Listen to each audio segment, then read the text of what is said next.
Život je ako bomboniera. Nikdy nevieš, čo sa v nej skrýva, až kým ju neotvoríš.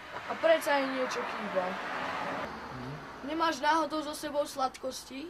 Mám tu vrece plné sladkosti, ale moje dve najmilšie z nich sa mi stratili.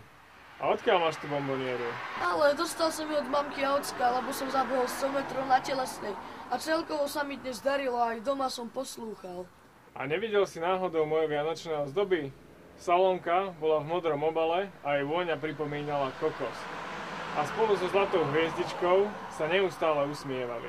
Počkaj, modrá salónka hovoríš? Áno, videl som ich stáť pred centrom mamina. Tak teda ďakujem, veľmi si mi pomohol. A nezabudni, ak budeš poslúchať a robiť dobré skutky, Mikuláš na teba len tak nezabudne.